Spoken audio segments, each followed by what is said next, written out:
ओम मुनित्रयं नमस्कृत्य उक्तिः परिभाव्य च वैयाकरणसिद्धान्तकौमुदीयं विरच्यते। सर्वेभ्यः श्रोतृभ्यः नमः।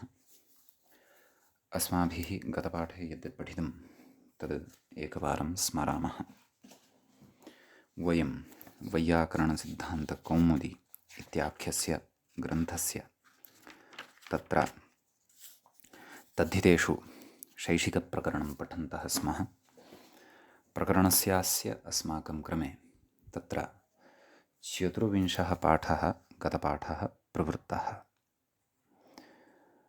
तस्मिन् चतुर्विंशे पाठे वयं क्रमशः एतान् विषयान् पठितवन्तः। तत्र सर्वादौ सूत्रम् अस्माभिः पठितं ग्रीवाभ्योऽणुच इति। तत्र ग्रीवा शब्दादपि तत्र तत्रभवः इत्यस्मिन् अर्थे अणप्रत्ययः भवति चाढ्ढञ्। ग्रैवेयकं ग्रैवम् इति रूपद्वयं तत्र अस्माभिः साधितं। ततश्च तत्र सूत्रान्तरं पठितं गम्भीराङ्यः इति।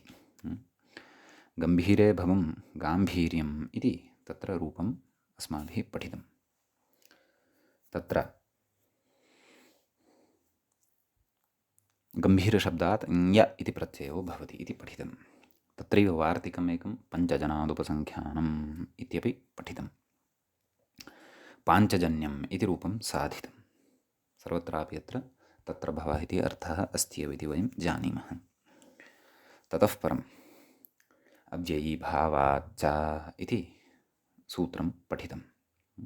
अव्ययीभाव युक्तात् शब्दात् तत्र भवः इत्यस्मिन् अर्थे यथाविहितं प्रत्ययाः भवन्ति इति तत्र अस्माभिः पठितं। नैव ढञ् इति प्रत्ययः भवति इति पठितम्। अत एव पारिमुख्यम् इति रूपं साधितं। नैव ढञ् ञ इति खलु गम्भीराङ्यः ञ इति प्रत्ययो भवति। यतः तस्य अनुवर्तनम् अस्ति सत्यम्। अत एव पारिमुख्यम् इति सिद्ध्यति। ततः परं तत्रैव एकं वार्तिकम् अस्माभिः पठितं परिमुखादिभ्य एवेष्यते इति। नाम परिमुखादिगणे पठितेभ्यः शब्देभ्यः एव इदम् इष्यते। नाम ञ इति प्रत्ययः इष्यते। यस्तु शब्दः परिमुखादिगणे न वर्तते ततः तु औत्सर्गिकः अणेव भवति इत्यपि दृष्टम्। अतः औपकूलः इति तत्र रूपं भवति इत्यर्थः। न तु औपकुल्यम् इति भवति। नाम ञ इति प्रत्ययः अत्र न भवति इत्यर्थः। ततः अन्तःपूर्वपदात् ठञ् इति रूपम् इति सूत्रम् अस्माभिः तत्र पठितं। तत्र अन्तःपूर्वपदात् ठञ् प्रत्ययः भवति तत्र भवः इत्यस्मिन् अर्थे इति तस्य अर्थः दृष्टः। वेश्मनि अन्तर्वेश्मं तत्र भवम् आन्तर्वेश्मिकम् इति रूपं साधितम्। एवमेव आन्तर्गणिकम् इति च रूपान्तरं साधितं। समीचीनं। ततः तत्र वार्तिकम् इतोपि अन्यत् पठितम् अस्माभिः अध्यात्मादेष्ठञ्ष्यते इति। अध्यात्मादिगणे पठितेभ्यः शब्देभ्यः ठञ् इति प्रत्ययो भवति। अयञ्च अध्यात्मादिगणः अनुशतिकादिगणेषु अन्तर्भवति। सम्यक्। अतः एतत् गणे पठितशब्दसम्बद्धसूत्रम् अपि अस्माभिः अत्र पठितम् उभयवृद्धिविधायकम् अनुशतिकादीनां च इति। तत्र अनुशतिकादीनां च इत्यस्य अर्थः पठितः। अनुशतिकादिगणे पठितेभ्यः शब्दानाम् उभयपदवृद्धिः भवति ङिति णिति किति च प्रत्यये परतः। तत्र क्रमशः आधिदैविकम् आधिदैविकम् आधिभौतिकम् ऐहलौकिकं पारलौकिकम् इत्यादीनि उदाहरणानि अस्माभिः साधितानि। ततश्च तत्र उक्तम् अध्यात्मादिः आकृतिगणः इति। अयम् अध्यात्मादिः गणः यः वर्तते सः गणः आकृतिगणः भवति इत्यर्थः। नाम अत्र एवं विधानाम् अन्येषामपि शब्दानाम् अस्माभिः अन्तर्भावः कर्तुं शक्यते इति एतावान् विषयः अस्माभिः गते पाठे तत्र पठितः। ततश्च इदानीम् अग्रिमं सूत्रम् अस्माभिः प्रवेष्टव्यं वर्तते। तच्च सूत्रं भवति एवम्। अपि च इदमपि स्मर्तव्यं यत् एतावान् विषयः गतपाठः यः आसीत् तस्मिन् पठितः 24 सः गतपाठः अस्माकम् आसीत्। अधुना तावत् 25 पाठः अस्य शैशिकप्रकरणस्य तद्धितेषु विद्यमानस्य शैशिकप्रकरणस्यास्य 25 पाठः तत्र भवति आरब्धः। सम्यक्। तर्हि सूत्रम् अधुना अग्रे पठ्यते। तच्च एवम्। देविका शिंशपादित्यवाड्दीर्घसत्रश्रेयसामात् इति। तत्र सप्तमाध्यायस्य तृतीयपादस्य एव इदं सूत्रं भवति। समीचीनं। प्रथमं सूत्रं भवति सप्तमाध्यायस्य तृतीयपादस्य। अत्र सूत्रे द्वे पदे स्तः। एकं पदं देविका शिंशपादित्यवाड्दीर्घसत्रश्रेयसाम् इति षष्ठीविभक्तेः बहुवचनान्तम् इदं पदं भवति। आत् इति प्रथमान्तं पदं भवति। विग्रहं कुर्मः। प्रथमस्य पदस्य विग्रहः अत्र ज्ञेयः। देविका च शिंशपा च दित्यवाट् च दीर्घसत्रं च श्रेयस् च। तत्र देविका शिंशपा दित्यवाट् दीर्घसत्रश्रेयांसि एवं खलु। तेषां देविका शिंशपा दित्यवाट् दीर्घसत्रश्रेयसाम् इति एवं रीत्या अत्र विग्रहः ज्ञेयः। श्रेयांसि श्रेयांसि अथवा श्रेयसः श्रेयसः इति वक्तव्यम्। किन्तु नपुंसकलिङ्गे चेत् श्रेयांसि इति आहत्य नाम समग्रपदस्य अन्ते वक्तव्यमिति मे भाति। अस्तु। श्रेयस् इति शब्दः विवक्षितः तत्र इति तु बुद्धौ स्थापनीयम्। आत् इति प्रथमान्तं भवति इति वयं जानीमः। तपरकरणं च तत्र वर्तते इत्यपि वयं जानीमः। प्रथमाविभक्तेः एकवचनान्तं तद् भवति। तत्र पञ्चमी विभक्तिस्तु नैव शङ्क्या। तत्र प्रथमा एव विभक्तिः वर्तते। तपरकरणमस्ति, दीर्घः आ इति विवक्षितः तावदेव। ततः प्रकृते किं किम् अनुवर्तते इति अस्ति द्रष्टव्यम्। तद्धितेषु चामादेः ततः सर्वमपि इदं सूत्रम् अनुवर्तते। ततः मृजेर्वृद्धिः इत्यतः वृद्धिः, अचोण्यणिति इत्यतः ङणिति, अचोण्यणिति इति सर्वमपि नैव अचोण्यणिति इत्यतः ङणिति, किति च इत्यस्मात् किति इति च अनुवर्तते। सम्यक्। ततः सूत्रार्थः प्रवेष्टव्यः, व्याख्यातापि द्रष्टव्यः, किं सः कथयति इति।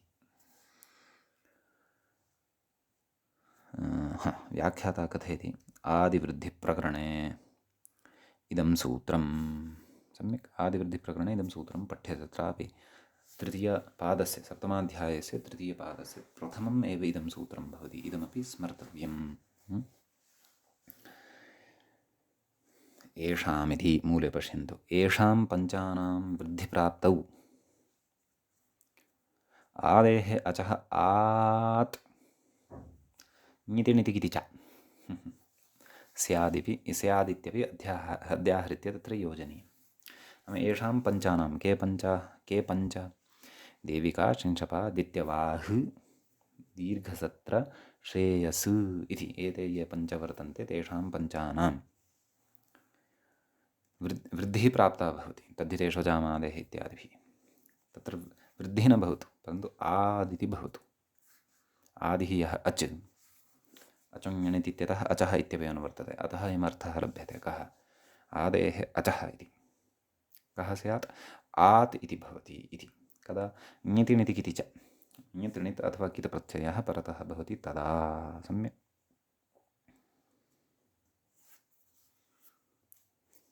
ततः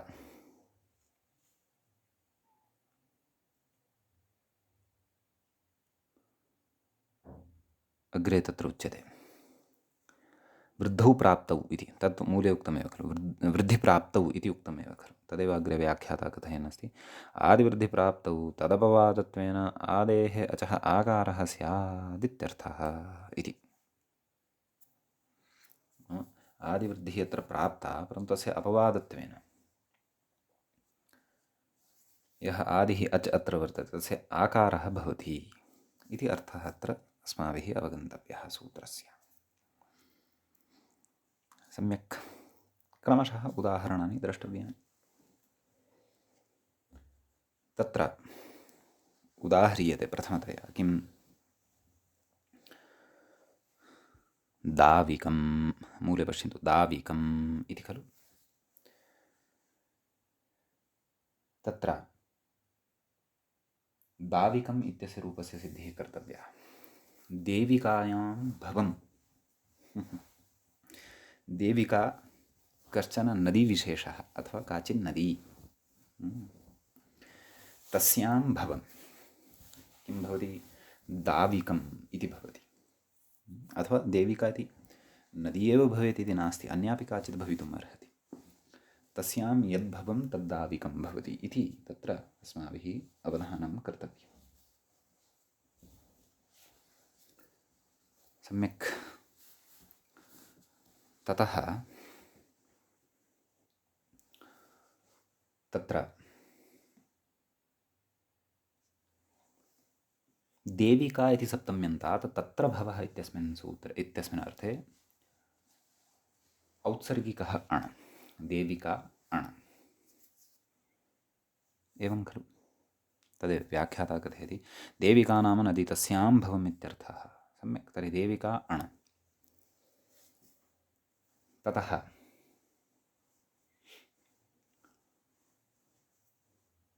तत्र तद्धितेष्वचामादेः इत्यनेन सूत्रेण आदिवृद्धिः प्राप्ता भवति, एवं किल।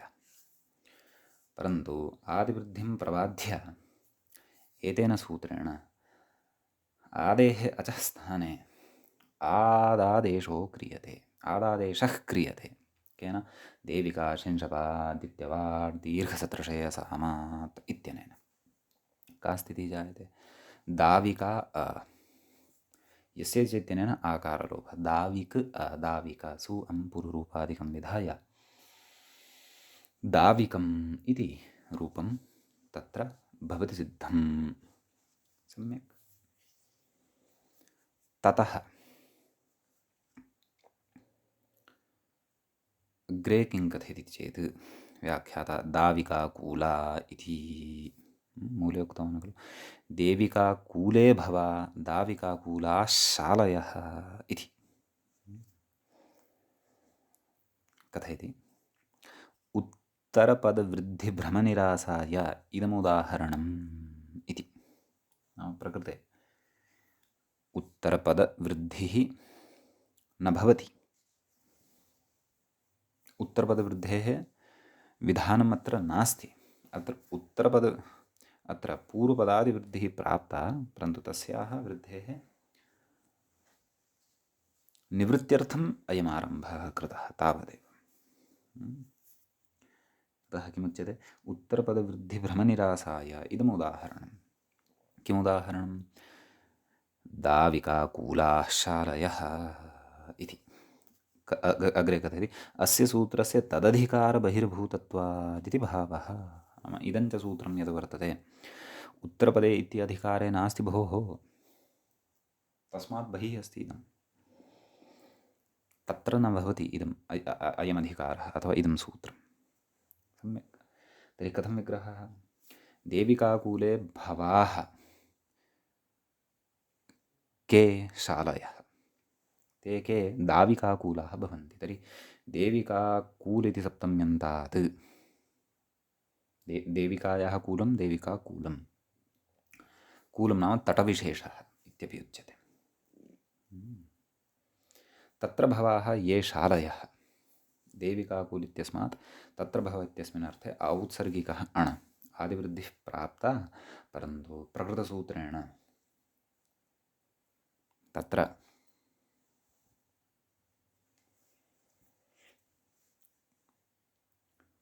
आदिवृद्धिं प्रबाध्य आत्वं भवति। आद्यस्य स्वरः स्थाने आत्वादेशः अर्थात् आ इति भवति। अतः दाविकाकूल भत्वात् अलोपः, दाविकाकूल दाविकाकूल सुप्रत्ययः अं पूर्वरूपादिकं विधाय नैव। शालयः खलु विशेष्य रूपाः, अतः बहुवचने जसि सति दाविकाकूलाः इति रूपं सिद्धं भवति। समीचीनम्। इति देविका इति सूत्रे यः प्रथमः शब्दः पठितः तस्य तत्सम्बद्धम् उदाहरणद्वयम् एतावता अस्माभिः अत्र दृष्टम्। समीचीनम्। इदानीम् अग्रे पश्यामः। शांशप इति कथयति। मूले उक्तवान् खलु शिंशपायाः विकारः शांशपश्चमसः इति। अत्र तत्र भवः इति अर्थः नास्ति, अत्र भिन्नः अर्थः स्वीकृतः वर्तते। शिंशपाः इति कश्चन वृक्षविशेषः भवति।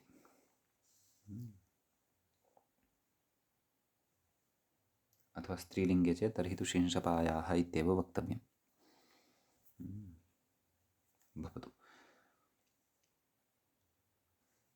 तस्याः विकारः, शिंशपायाः विकारः इति खलु विगृह्यते, एवं किल? नाम शिंशपा वृक्षस्य यत् काष्ठं तस्य काष्ठस्य विकारभूतमिदं किं कश्चन चमसः, सः चमसः शांशपः भवति इत्यर्थः। तदेव कथयति। अग्रे कथयति व्याख्याता इकारस्य आकारः ऐं वृद्धिः। नाम अत्र शिंशपायाः विकारः इत्यस्मिन् अर्थे षष्ठ्यन्तात् पलाशादिभ्यो वा इत्यनेन सूत्रेण ऐं इति प्रत्ययः भवति। तच्च सूत्रम् अग्रे पठिष्यते, सः अर्थोऽपि अग्रे पठिष्यते। अतः शिंशपा ङत्वात् आदिवृद्धिः प्राप्ता, परन्तु देविका शिंशपा इत्यादिना सूत्रेण शिंशपा इत्यत्र शकारोत्तरवर्तीयः इकारः आरम्भे तस्य स्थाने वृद्धिर्न भवति, अपि तु आत्वमेव भवति। अतः शा तदनन्तरम् अनुस्वारः शां श पा भत्वात् आलोपः शांशपु शांशप सु सस्यऋत्वविसर्गे सति शांशपः एषः चमसः इति अर्थः तत्र सिद्धः भवति। व्याख्यातरा तदेव उक्तम् इकारस्य आकारः ऐं वृद्धिः। एवं खलु शिंशपाशब्दस्य पलाशादौ पाठात् पाक्षिको ञ इति तदभावे अणित्यर्थः, परन्तु व्याख्यात्रा अत्र यदुक्तं खलु ऐं वृद्धिः, वृद्धिः न भवति, दोषोऽयम्। आत्वम् इति वक्तव्यम्, एवं खलु? वृद्धेः तु निषेधः खलु उच्यमानः वर्तते। अथवा ऐं वृद्धिः प्राप्ता इति वा वक्तव्यं, परन्तु आत्वमपि ततः परं वक्तव्यं खलु। अतः इदं बालमनोरमायां परिष्करणीयम् इति मे भाति। भवतु। अग्रे कथयति तदभावे अणित्यर्थः। पराशादौ पाठात् पराशादिभ्यो वा इति खलु उच्यते, तत्र विकल्पेन क्रियते तेन ऐ इति प्रत्ययः। तर्हि पक्षे तत्र अणपि भवति, तद् अग्रे अस्माभिः पठिष्यते। अणि सति अपि रूपे तु भेदः नास्ति, स्वरे भेदः भवति तावदेव। सम्यक्। ततः अग्रे उच्यते दित्यौः इति दात्यौहं न दित्यवाः इति खलु शब्दः वर्तते अग्रिमः। अतः तत्र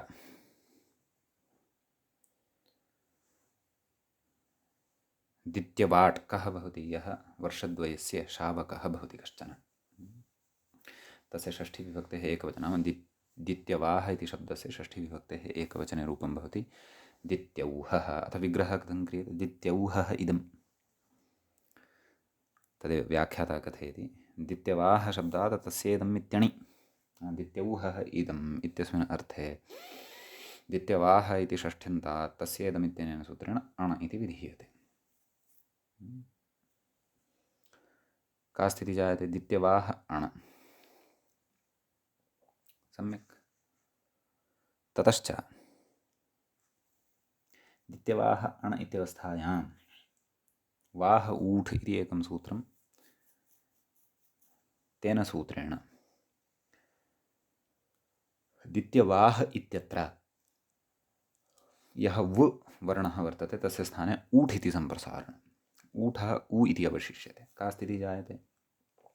दित्य ऊ आह ङस्, ततः सम्प्रसारणाच्च इत्यनेन पूर्वरूपं भवति। अर्थात् उ आ अनयोः पूर्वरूपत्वेन उ इत्येव लभ्यते। का स्थितिः जायते? दित्य ऊह ङस्। सम्यक्। ततः एत्येधत्यूट्सु इत्यनेन वृद्धिर्भवति। व्याख्याता कथयन्नस्ति खलु वाह ऊठ् इति सम्प्रसारणं पूर्वरूपं। सम्प्रसारणं तु वाह ऊठ् इत्यनेन ऊठ् सम्प्रसारणं, पूर्वरूपम् इति केन? सम्प्रसारणाच्च इत्यनेन। तदनन्तरम् एत्येधत्यूट्सु इत्यनेन वृद्धिः भवति। एवं खलु? अतः वृद्धौ सत्यां नाम दित्य ऊह इत्यवस्थायां वृद्धौ सत्यां नाम यकारोत्तरवर्ती यः अकारः ऊह इत्यत्र च यः ऊ, अनयोः वृद्धिः भवति। अतः दित्य औह दित्यौह इति आयाति। सम्यक्। दित्यौह अ इत्यवस्थायाम् अण अस्ति खलु परतः, तस्येदमित्यनेन विहितः इति कृत्वा तद्धितेष्वजामादेः इत्यनेन सूत्रेण आदिवृद्धिः प्राप्ता भवति। परन्तु सा नेष्टा। आदिवृद्धौ तु दैत्यौहम् इति रूपं स्यात्, तन्नापेक्षितं, दात्यौहम् इत्येव रूपम् अपेक्षितम्। अतः तत्र उच्यते प्रकृतसूत्रेण। केन सूत्रेण? देविकाशंशपादित्यवाः कथयति व्याख्याता इकारस्य आदिवृद्ध्यपवादः आकारः, नाम इकारस्य आदिवृद्धिः अत्र प्राप्ता भवति। दकारोत्तरवर्ती यः इकारः तस्य स्थाने आदिवृद्धिः प्राप्ता भवति, परन्तु तस्य अपवादत्वेन अयम् आकारः तिष्ठति। अतः दात्यवाह् इति भवति। ततः दात्यवाह सुप्रत्ययः अं पूर्वरूपम् इत्यादिकं विधाय दात्यवाहम् इति रूपं सिद्धं भवति। दित्यौहः इदं दात्यवाहम् इति भवति। अर्थात् शावकस्य इदम् इत्यर्थः। इतोपि विस्तरेण अर्थः दित्यवाह इति शब्दस्य द्रष्टव्यश्चेत् कोशः द्रष्टव्यः। दीर्घसत्र इति शब्दः कश्चन वर्तते सूत्रे अग्रिमः। तत्र कथयति तस्येदम् इत्यण्, तस्येदमित्यनेन अणप्रत्ययो विधीयते। आदेः ईकारस्य आकारः कथं विग्रहः कथं? दीर्घसत्रे भवम्। अयं तु किं कथयति व्याख्याता? तस्येदमिति नाम दीर्घसत्रस्य इदम्, एवमपि विवक्षानुसारं विग्रहः भवितुम् अर्हति। तस्येदम् इति अणि दीर्घ इत्यत्र दकारोत्तरवर्ती यः ईकारः तस्य ईकारस्य स्थाने ऐकारः भवति प्राप्तः। एवं खलु। सः तु नापेक्षितः इति कृत्वा प्रकृते देविकाशंशपादित्यवाड् दीर्घसत्र इत्यादिना सूत्रेण आत्वं विधीयते। दकारोत्तरवर्ती इ तस्य स्थाने आ इति विधीयते। दार्घसत्र इति आयाति। सुप्रत्ययः अं पूर्वरूपं दार्घसत्रम्। अतः दीर्घसत्रे भवम् अथवा दीर्घसत्रस्य इदम् इति यथा विवक्षानुसारं दार्घसत्रम् इति रूपम् अस्माभिः प्रयोक्तुं शक्यते। स्त्रियां दार्घसत्री इति यथा एषा वार्ता तु दार्घसत्री वर्तते इति प्रयोगः कर्तुं शक्यते। ततः अग्रे तत्र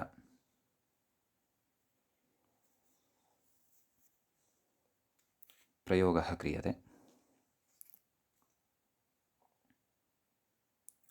अन्तिमः शब्दः वर्तते श्रेयस इति शब्दः खलु वर्तते। तत्र उदाह्रियते मूले। किम् उदाहृतं तत् पश्यन्तु। श्रायसं श्रेयसि भवं श्रायसं कथयति। तत्र भवः इत्यणि नाम औत्सर्गिकः अण् भवति। एकारस्य आकारः वा न वा? एवं खलु। तत्र श्रेयसि भवं तत्र भवः इत्यनेनैव खलु वक्तव्यः। अण् इति औत्सर्गिकः अण्। अर्थात् अस्माकं श्रेयः यद् वर्तते अर्थात् कल्याणं यद् वर्तते तस्मिन् यद् भवति अस्माकं मङ्गलादिकं यत् सन्निहितम् अथवा यत्किमपि तत् श्रायसम् इति भवति। तत् श्रेयसशब्दात् अणि सति आदिवृद्धिः प्राप्ता परन्तु आदिवृद्धौ प्राप्तायाम् आदिवृद्धिं प्रबाध्य प्रकृतसूत्रेण तस्य आत्वं विधीयते। अतः श्रायस अश्रायस सु अं पूर्वरूपं श्रायसम् इति रूपं तत्र भवति। समीचीनम्। ततः एवम् एतावान् विशेषः अस्मिन् सूत्रे भवति। इदानीम् इतः अग्रे अग्रिमं सूत्रम् अस्माभिः वर्तते आरब्धव्यम्। तच्च सूत्रं भवति अग्रे इत्थम्। इदानीं पुनः आदिवृद्धिविधानात् अथवा उभयपदवृद्धिविधानात् पुनः इदानीं प्रकृतम् आगतवान् अस्ति ग्रन्थकारः। अर्थात् तद्धितप्रकरणं पुनः प्रविष्टः। कथयति ग्रामात् पर्यनुपूर्वात् इति। तत्र ग्रामात् इति षष्ठीविभक्तेः एकवचनान्तं रूपं भवति। पर्यनुपूर्वात् इति पञ्चमीविभक्तेः एकवचनं भवति। वयं जानीमः। विग्रहः द्रष्टव्यः कस्य पर्यनुपूर्वात् इत्यस्य। परिश्च अनुश्च पर्यनु तौ पूर्वौ यस्मात् तत् पर्यनुपूर्वं तस्मात् पर्यनुपूर्वात् इति। तत्र इतरेतरयोगद्वन्द्वगर्भबहुव्रीहिसमासः वर्तते पर्यनुपूर्वात् इत्यत्र। एवं खलु। अव्ययीभावाच्च इत्यस्मात् सूत्रात् अव्ययीभावात् इत्यनुवर्तते। अन्तः पूर्वदा ठिङ् इत्यस्मात् सूत्रात् ठिङ् इत्यनुवर्तते।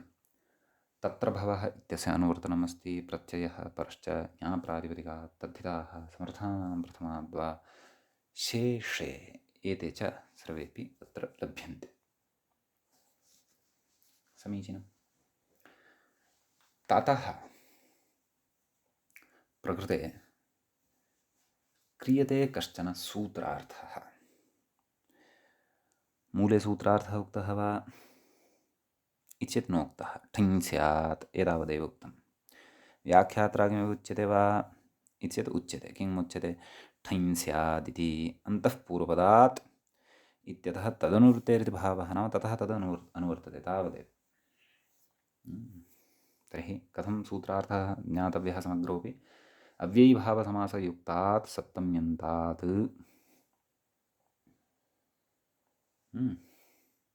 तादृशग्रामशब्दात् यः ग्रामशब्दः परिपूर्वकः अथवा अनुपूर्वकः भवति अर्थात् परिग्रामशब्दात् अथवा अनुग्रामशब्दात् तच्च अव्ययीभावे निष्पन्नः स्यात् सः शब्दः।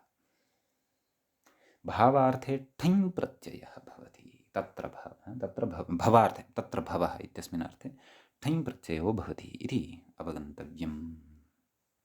सम्यक्।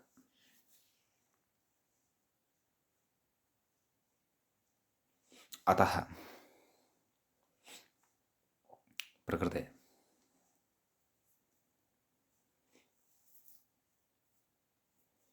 तत्र उदाहरणेषु इदानीम् अस्माभिः प्रवेष्टव्यं वर्तते। किमुक्तवान्? अव्ययीभावादित्येव मूले तदस्माभिः स्पष्टीकृतं। परिग्रामिकः अनुग्रामिकः इति रूपद्वयं साधितं। परिग्रामम् इत्यत्र अव्ययीभावसमासः वर्तते। तच्च अस्माभिः पूर्वम् अव्ययीभावसमासस्य व्यवस्था दृष्टा एव। सम्यक्। तर्हि परिग्राम इति सप्तम्यन्तात् प्रकृते ग्रामात् पर्यनुपूर्वात् इत्यनेन सूत्रेण तत्र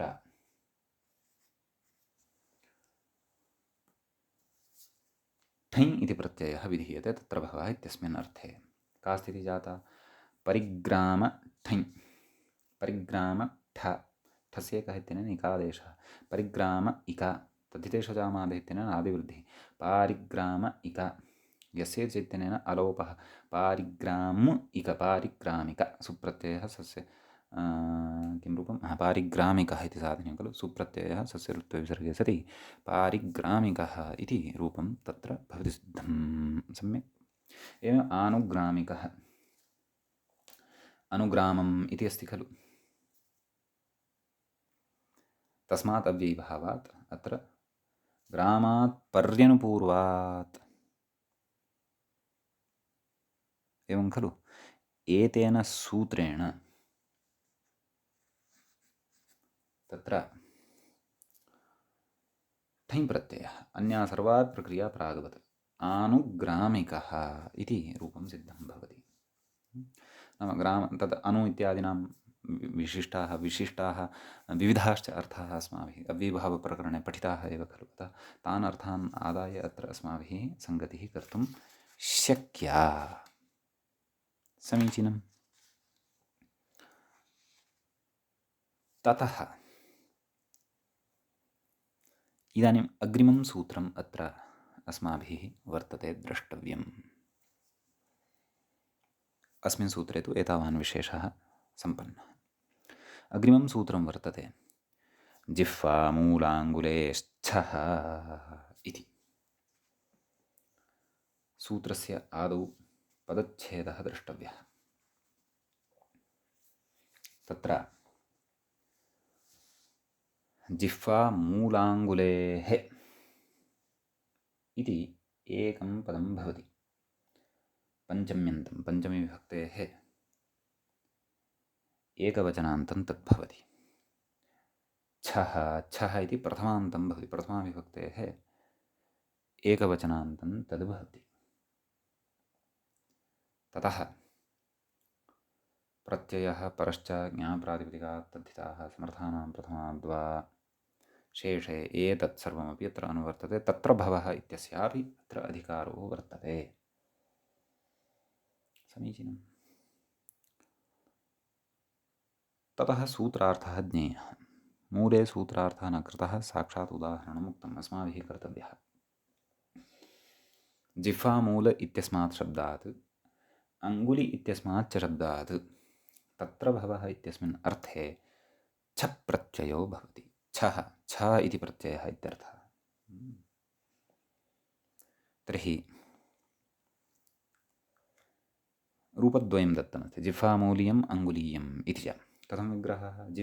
जिह्वामूले भवम् इति जिह्वामूलिति सप्तम्यन्तात् जिह्वामूलाङ्गुले छः इत्यनेन सूत्रेण छ प्रत्ययो भवति। जिह्वामूल छ।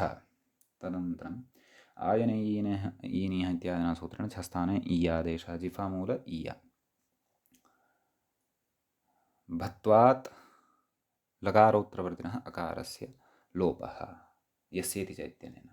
अतः जिह्वामूल ईय जिह्वामूलीय सु अं पूर्वरूपादिकं विधाय जिह्वामूलीयम् इति रूपं तत्र भवति सिद्धम्। एवमेव अङ्गुलीयम् इत्युदाह्रियते। अङ्गुल्यां भवः भवम् अथवा किमपि एवम् तत्र विग्रहः कर्तव्यः। तत्र अङ्गुलि इति इकारान्तात् सप्तम्यन्तात् जिह्वामूलाङ्गुलेष्ठः इत्यनेन च प्रत्ययः पूर्वद ईयादेशः इकारलोपः यस्येति च इत्यनेन अङ्गुल् ईय मेलनेन अङ्गुलीय सुप्रत्ययः अं पूर्वरूपादिकं विधाय अङ्गुलीयम् इति रूपं सिद्धं भवति। अत्र व्याख्याता किमपि कथयति वा इति पश्यामः। शरीरावयवाच्च इति यतोपवादः। यथा जिह्वामूलम् अपि शरीरस्य एव अवयवभूतम्, अङ्गुलिरपि जिह्वा नाम शरीरस्य एव अवयवत्वं भजते। अतः तत्र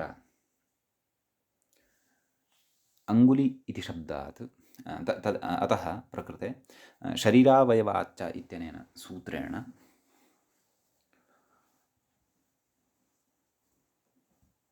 यत् इति प्रत्ययः प्राप्तः भवति, परन्तु तं यतं प्रबाध्य प्रकृते छ प्रत्ययः आभ्यां शब्दाभ्यां विधीयते। समीचीनं। जिह्वामूलीयम् अङ्गुलीयम् इति सिद्धम्। अधुना अग्रिमं सूत्रम् अत्र अस्माभिः पठ्यते। तच्च भवति एवम्। वर्गान्ताच्च इत्यस्ति।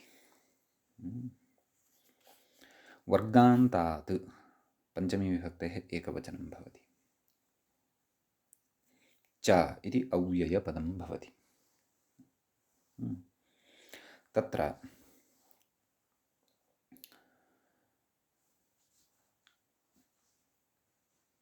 वर्गः अन्ते यस्य सः वर्गान्तः तस्मात् वर्गान्तात् एवं विग्रहः प्रथमसूत्रस्य प्रथमपदस्य ज्ञेयः।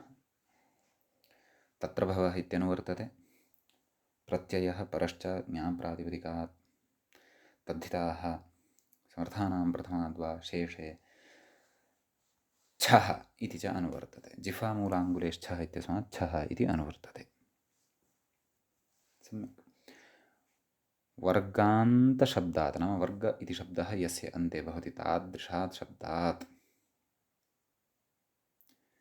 छ प्रत्ययो भवति इति अस्य अर्थः। समीचीनं। ततः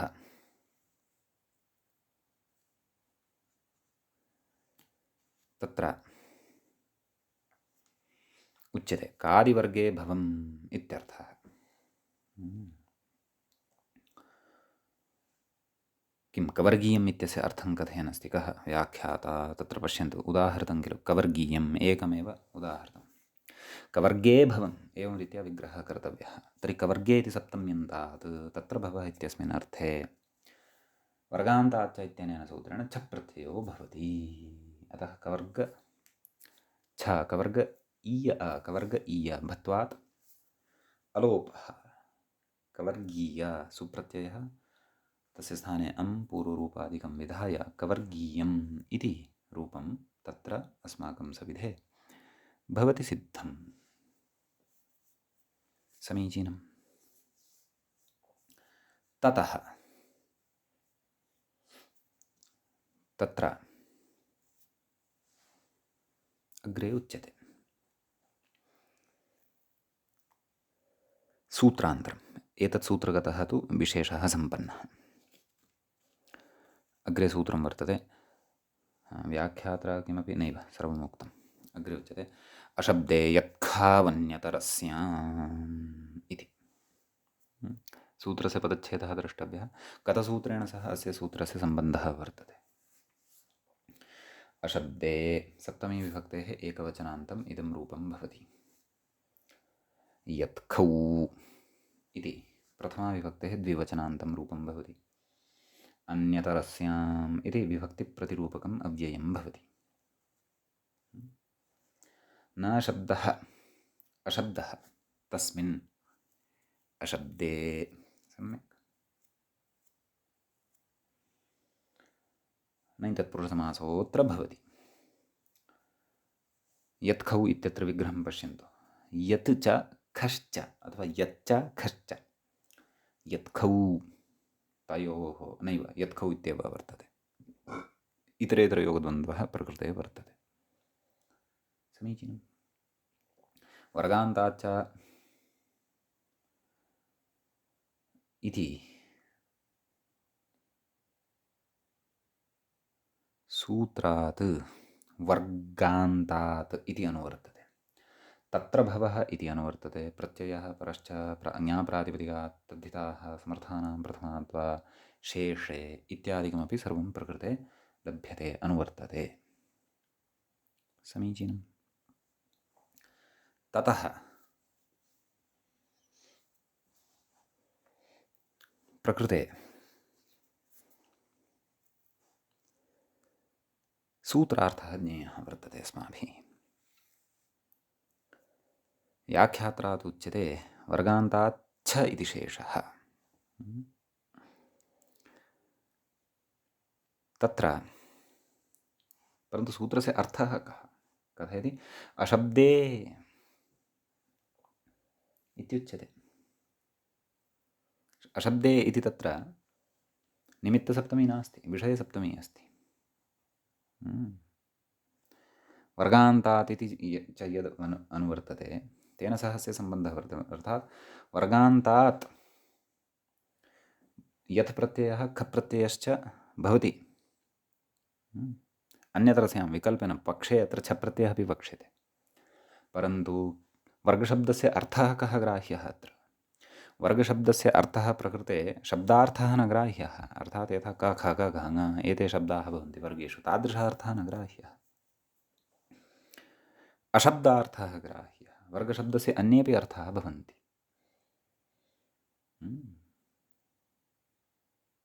ते अन्ये अर्थाः के भवन्ति तद् उदाहरणेषु स्फुटीभविष्यति। तत्र तन्नाम अस्माकं एतद् पक्षादयः अर्थाः तत्र गृहीष्यन्ते। पक्षेऽपि कः अर्थः तत्र उदाहरणे एव स्पष्टीभविष्यति। व्याख्याता मूलकारः कथयति पक्षे पूर्वेण छः, एवं खलु उदाह्रियते मद्वर्ग्यः, मद्वर्गीणः, मद्वर्गीयः, एवं रीत्या तत्र अर्थं कथयति मत्पक्षे भवः इत्यर्थः। नाम मम पक्षे यः भवति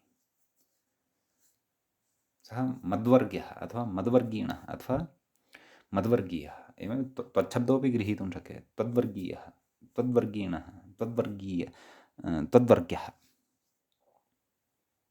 अथवा शत्रुवर्ग्यः, शत्रुवर्गीणः, शत्रुवर्गीयः, एवं किमपि भवितुम् अर्हति। एवं खलु? तर्हि कथं विग्रहः सर्वस्यापि इति चेत् मद्वर्गे भवः इति विग्रहः। तत्र भवः इत्यस्मिन् अर्थे अशब्दे यत्खावन्यतरस्याम् इत्यनेन सूत्रेण यत् प्रत्ययः अपि खप् प्रत्ययः अपि पक्षे छप् प्रत्ययः अपि तदेव उक्तम्। अन्यतरस्याम् इत्युक्तं खलु? अर्थात् यत्खौ तु एकस्मिन्नेव पक्षे भवतः, अपरस्मिन् पक्षे छप् प्रत्ययोऽपि भवति इत्यर्थः। अतः तत्र मद्वर्ग्यः इति यत् प्रत्यये पक्षे, मद्वर्गशब्दात् यत् प्रत्ययः यस्य च इत्यनेन अकारलोपः मद्वर्ग्य, मद्वर्ग्या, सु सस्यरुक्तविसर्गे सति मद्वर्ग्यः इति रूपं सिद्धं भवति। एवमेव मद्वर्गीणः इति तत्र मद्वर्गशब्दात् खप् प्रत्ययः, खप् प्रत्ययपक्षे इदं खस्थाने ईनादेशः आयने आयने ईनीयः इत्यादिना सूत्रेण मद्वर्ग ईन अलोपः मद्वर्ग ईन अणत्वम् अटुपुमाङ्गम् इत्यनेन मद्वर्गीण सुप्रत्ययः सस्यवृत्तिविसर्गे सति मद्वर्गीणः इति रूपं सिद्धं भवति। एवमेव मद्वर्गीयः इति मद्वर्गशब्दात् छप् प्रत्ययः ई आदेशः अन्यत् सर्वं प्रागवत् अलोपः भवति यस्य इत्यनेन मद्वर्गीय सुप्रत्ययः सस्यवृत्ते विसर्गे सति मद्वर्गीयः इति रूपं तत्र भवति सिद्धम्। सम्यक्। ततः अग्रे कथयति अशब्दे किं कवर्गीयो वर्णः इति। कवर्गशब्दः वर्गान्तः परन्तु अशब्दः नास्ति, अशब्दार्थे नास्ति, शब्दार्थे वर्तते। कख गघ ङ अस्य नाम खलु कवर्गः। अतः तत्र कवर्गे भवः कवर्गीयः इति अर्थे तत्र छप्रत्यय एव भवति। यत् प्रत्ययः खप्रत्ययो वा न भवति तच्च वर्गान्ताच्च इति सूत्रप्रश्नसमये पूर्वस्मिन् सूत्रे अस्माभिः साधितम्। एवं खलु तद् व्याख्याता अत्र किमपि कथयति वा? नैव, किमपि न। मत्पक्षे भवित्यर्थः इत्युक्त्वा सः अपि अग्रिमं सूत्रं प्रविशति। एतावान् विषयः अस्मिन् सूत्रे भवति।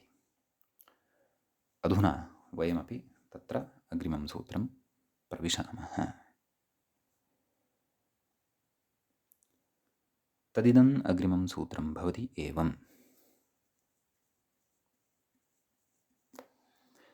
कर्णललाटात् कनलङ्कारे इति सूत्रस्य पदच्छेदः द्रष्टव्यः। तत्र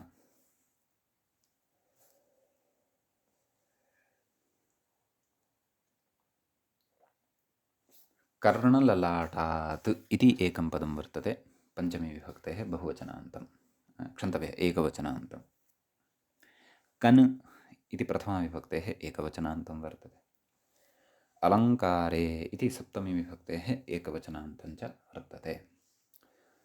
तत्र भवः इत्यस्य अनुवर्तनं भवति। ततः प्रकृते प्रत्ययः परश्च ज्ञाप्रातिपदिकात् तद्धिताः समर्थानां प्रथमा द्वा शेषे ये तत्सर्वमपि अनुवर्तते। सूत्रार्थः कर्तव्यः। कर्ण इति सप्तम्यन्तात् शब्दात् ललाट इति सप्तम्यन्तात् च शब्दात्। कुतः सप्तम्यन्तात् इति अर्थः आगच्छति? तत्र इत्यस्य अनुवर्तनमस्ति खलु, तत्र भवः इत्यस्य। तत्र भवः इत्यस्मिन् अर्थे कन् इति प्रत्ययो भवति। उक्तम् अलङ्कारे नाम अलङ्कारार्थे गम्यमाने इति।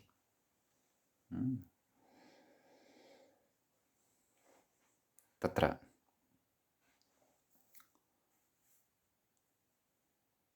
कथयति, उदाहरति। कर्णिका ललाटिकेति योगद्विग्रहं कथयति व्याख्याता। कर्णे ललाटे भवः अलङ्कारः इत्यर्थः। स्त्रीत्वं लोकात् टापि प्रत्ययस्थात् कात् इति ईत्वम्। एवं खलु। कर्णे भवः, कर्णे भवा, नैव, कर्णे भवः अलङ्कारः अथवा ललाटे भवः अलङ्कारः इति विग्रहः एव तत्र प्रदर्शनीयः। तर्हि तत्र कर्ण इति शब्दात्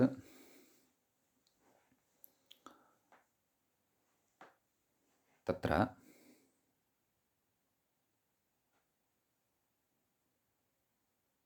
प्रत्ययः यः विधेयः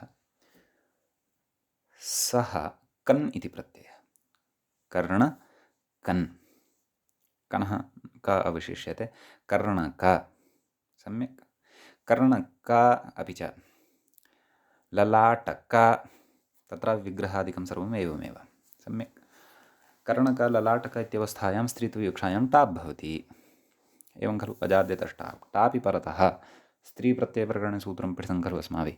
प्रत्ययस्थात् कात् पूर्वस्यादिदाप्यसुपः, तेन सूत्रेण इत्त्वं भवति। समीचीनम्।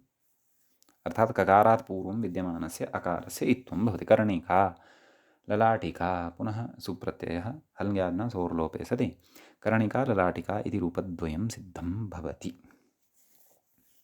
सम्यक्। इति एतावान् विशेषः कर्णललाटात् कन्नलङ्कारे इति सूत्रगतः भवति। इदानीं तत्र वयम् अग्रिमं सूत्रं प्रविशामः। अग्रिमं सूत्रं भवति एवं। तस्य व्याख्यान इति च व्याख्यातव्यनाम्नः इति। सम्यक्। सूत्रस्य आदौ पदपरिचयः प्राप्तव्यः। तत्र तस्य इति षष्ठ्यन्तं पदं भवति। समीचीनं। व्याख्यानः इति प्रथमान्तं पदं भवति। इति अव्ययपदं भवति, च इति अव्ययपदं भवति, व्याख्यातव्यनाम्नः इति तत्र षष्ठीविभक्तेः एकवचनं भवति। एवं किल? षष्ठ्यन्तं वा अथवा पञ्चम्यन्तं, प्रायः पञ्चम्यन्तम् इति भाति। अस्तु, सूत्रार्थं दृष्ट्वा ज्ञास्यते। एवं किल? तर्हि अत्र विग्रहादिकम् इदानीम् अस्माभिः प्रथमतया ज्ञातव्यं वर्तते। तत्र व्याख्यातव्यनाम्नः इति खलु वर्तते। तस्य कथं विग्रहः? व्याख्यातव्यस्य नाम व्याख्यातव्यनाम तस्मात्। पञ्चमी अस्ति, पञ्चमी अत्र ग्राह्या अस्माभिः। तस्मात् व्याख्यातव्यनाम्नः इति पदे पञ्चमी। व्याख्यातव्यनामन् इति शब्दस्य पञ्चमी विभक्तेः एकवचने व्याख्यातव्यनाम्नः इति रूपं ग्राह्यम् इत्यर्थः। समीचीनं भवतु। तत्र व्याख्यानशब्दस्य व्युत्पत्तिं कथयति व्याख्याता। किं कथयति? व्याख्यायते अनेन इति व्याख्यानः ग्रन्थः। व्याख्यानो नाम कश्चन ग्रन्थः येन व्याख्यायते। कर्णे ल्युट् इति कथयति। नाम अत्र कर्णे ल्युट् प्रत्ययः भवति। तच्च कृत्सु अग्रे पठिष्यते अस्माभिः। सम्यक्। तर्हि प्रकृते तत्र भवः इत्यस्य अनुवर्तनं भवति। प्रत्ययः परश्च ज्ञाप्रातिपदिकात् तद्धिताः समर्थानां प्रथमाद्वा शेषे इति अनुवर्तते। प्रकृतेच्चाग्रहणं कृतं खलु। तस्य व्याख्यान इति च व्याख्यातव्यनाम्नः च ग्रहणसामर्थ्यात् प्रकृते तत्र भवः इत्यस्यापि अनुवर्तनं भवति। तद् वक्ष्यति, व्याख्यातापि वक्ष्यति। कथयति अग्रे। तस्य व्याख्यानः इति विग्रहे व्याख्यातव्यग्रन्थप्रातिपदिकात् षष्ठ्यन्तात् व्याख्यातव्यनाम्नः। अपि च विग्रहः कथं कर्तव्यः? तस्य व्याख्यानः इति विग्रहः कर्तव्यः। अपि च व्याख्यातव्यग्रन्थप्रातिपदिकात्, नाम व्याख्यातव्यग्रन्थवाचकः वाचकं यत् प्रातिपदिकं वर्तते तस्मात्, तच्च कीदृशं प्रातिपदिकं स्यात्? षष्ठ्यन्तं स्यात्। तादृशात् षष्ठ्यन्तात् तत्र भवः कथयति। भवः इत्यर्थे सप्तम्यन्तात् यथा विहितं प्रत्ययाः स्युः इति। तत्र भवः इत्यर्थे च इत्युक्तम्। अर्थद्वयमस्ति अत्र इति अवधानं कुर्वन्तु। इतः अग्रे अर्थद्वयस्य प्रसङ्गः वर्तते। तस्य व्याख्यानः इति एकः अर्थः, तत्र भवः इति अपरः च अर्थः। अर्थद्वयेपि व्याख्यातव्यनाम्नः नाम व्याख्यातव्यग्रन्थवाचकं यत् प्रातिपदिकं तस्मात् प्रकृते प्रत्ययः भविष्यति इति बुद्धौ अस्माभिः स्थापनीयम्। एवं किल? तदेव अग्रे कथयति। चकारः तत्र भवः इति समुच्चयार्थः। तत्र भवः इत्यस्य समुच्चयो भवतु तदर्थं प्रकृते चकारः पठ्यते इति। एवं खलु। ततः उदाह्रियते सौप इति औत्सर्गिकोण्। सौप इत्यस्य उदाहरणम् इदानीं निर्मातव्यं। तस्य विग्रहः ज्ञेयः। कथं विग्रहः कर्तव्यः? सुपां व्याख्यानः सौपः ग्रन्थः। सुपां व्याख्यानः अथवा तत्र अन्यविधरीत्यापि विग्रहः कर्तुं खलु शक्यते। तत्र भवः इत्यपि खलु अर्थः वर्तते। सोऽपि अर्थः अत्र स्वीकर्तव्यः। अर्थद्वयम् अत्र भवति इति अवधानं कर्तव्यं। सुपां व्याख्यानः सौपो ग्रन्थः। समीचीनं। तर्हि सुपां व्याख्यानः इति विग्रहे सुपशब्दात् षष्ठ्यन्तात् प्रकृतसूत्रेण तस्य व्याख्यान इति च व्याख्यातव्यनाम्नः औत्सर्गिकः अण् प्रत्ययः भवति। सुप् अण् आदिवृद्धिः सौप् अ सौप। तदनन्तरं सुप्रत्ययः सस्य ऋत्वविसर्गे सति सौपः इति रूपं सिद्धं भवति। एवं खलु। तत्र भवः इति विग्रहस्तु न दृष्टः मूले। सुपः व्याख्यानः सौपो ग्रन्थः इत्येव उक्तम्। एवं खलु। तर्हि अत्र तत्र भवः इति अर्थः कथं संयुक्तः भवति इति किञ्चित् स्पष्टीकर्तव्यं भवेत्। तच्च उत्तरोत्तरम् अग्रे भविष्यति। सद्यः कदाचित् सः अर्थः अत्र प्रसङ्गानुरोधेन सङ्गतिं न भजते इति कृत्वा तादृशः विग्रहः अत्र नोक्तः स्याद्वा इति भाति।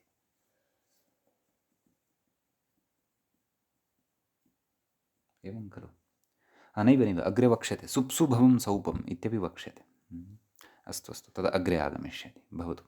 सद्यः तर्हि तस्य व्याख्यानः इत्यस्य एव उदाहरणद्वयमिदम् उच्यमानं वर्तते। एकमस्माभिः साधितं सौपः ग्रन्थः। अग्रे तैङः ग्रन्थः इति तत्र विग्रहं करोति पश्यन्तु। व्याख्यातारं पश्यन्तु।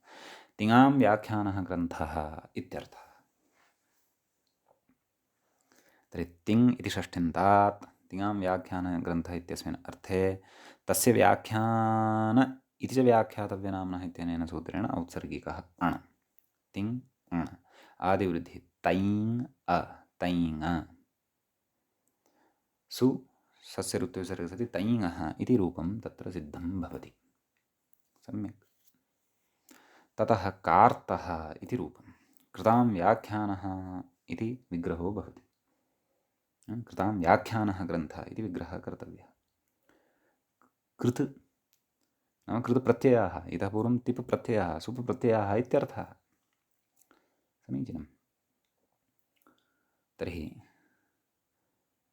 तद्धितां कृतां व्याख्यानं कार्तः कृतशब्दात् अण् केन तस्य व्याख्यान इति च व्याख्यातव्यनाम्नः औत्सर्गिकः अण् कथयति अणि आदिवृद्धौ रपरत्वम् इति।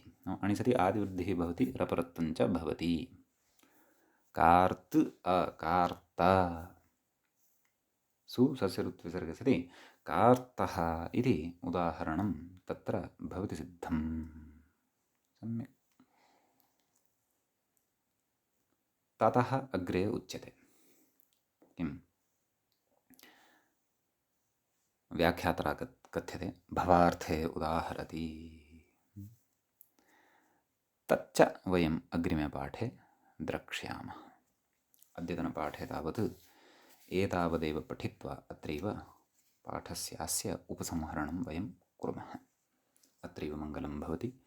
मुनित्रयं नमस्कृत्य उक्तिः परिभाव्य च वैयाकरणसिद्धान्तकौमुदीयं विरच्यते। एवञ्च अस्माकं क्रमे तद्धितप्रकरणस्यास्य पञ्चविंशः पाठः तद्धितु प्रकरणे अपि शैशिकप्रकरणस्यास्य पञ्चविंशः पाठः एषः सम्पन्नतां गतः। नमः सर्वेभ्यः श्रोतृभ्यः।